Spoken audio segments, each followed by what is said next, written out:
Okay, so Capricorn, let's talk about your vision first. So we talked about this a little bit in June, so it should be a new type of energy if you did see that video in June. So let's see what your new vision for money is right now. Okay, so you've got the Capricorn card. As if you can see it right here. There's your Capricorn symbol. And this is your vision of money, which is to have a ton of it. And you're willing to grow it from scratch if you have to. And you're also willing to use Virgo energy to be persistent and be precise and stick with it. So yeah, you are ready. That's your Earth card right there.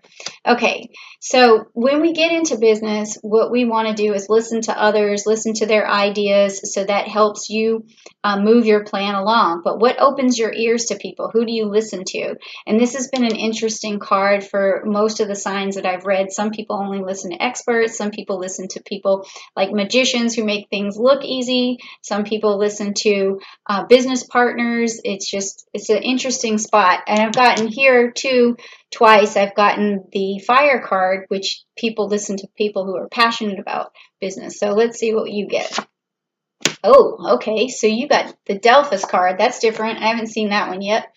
So Delphus is basically a card of like a messenger. So in this particular case, who you open up to is people who can do things for you. So you're listening to people who can help you out. Like it could be like, say, if you're working on building houses, it could be you're listening to someone who lays the foundation. It's just somebody who's can carry out a plan is who you're listening to, because it sounds to me like you're trying to carry out an ultimate plan, so you might need some helpers along the way. So you're listening to people who can tell you that they're going to help you and do things for you. So that makes total sense.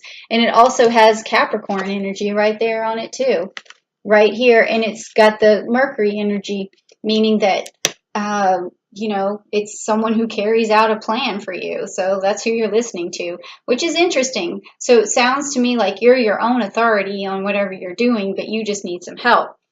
Okay, that's cool. All right, so now the next card is, how can you present yourself in the best possible way? So this should be interesting for Capricorn. Let's see. Oh my God. This is Capricorn right here. Just be yourself. Ooh, big surprise.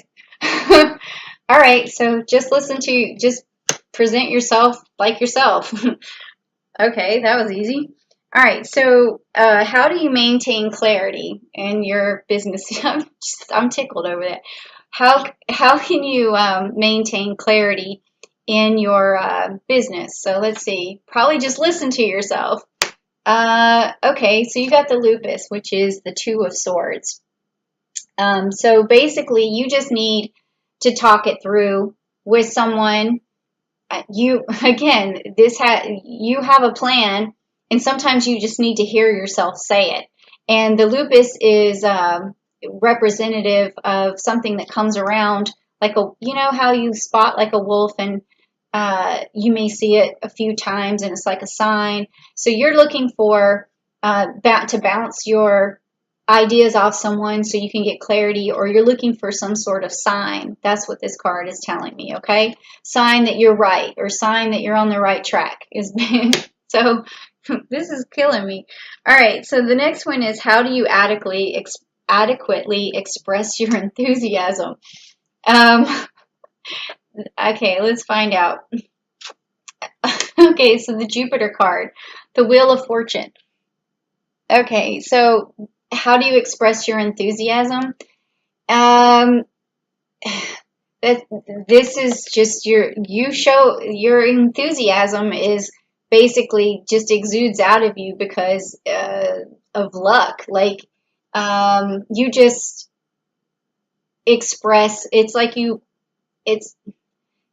could just be because you do have this Saturn energy that's going into retrograde into Capricorn, that right now you're fortunate, it's your Wheel of Fortune, and now everybody sees you as like someone who has got it going on, or someone who's very fortunate or having some good luck. So people are just going to gravitate to you and want to like, help you out with your idea because they see some sort of reward from it or something. Okay.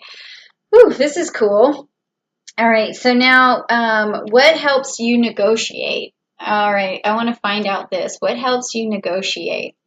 Okay. So, all right. The Prince of Wands in the Summer card. Okay, and it's got Leo energy, it's got Cancer energy, and it's also got Virgo energy. So you basically negotiate with pride, with confidence, with determination. Also, you show people the end result of what is going to blossom out of whatever it is that you're working on. So you build trust in this way, and also you show like there's this commitment and this caringness because you have like this Cancer symbol here. So you've just got when you negotiate, people can see the end result of what's going to happen. So you paint the picture when you're negotiating, and you're selling the dream when you're negotiating. So that's really cool.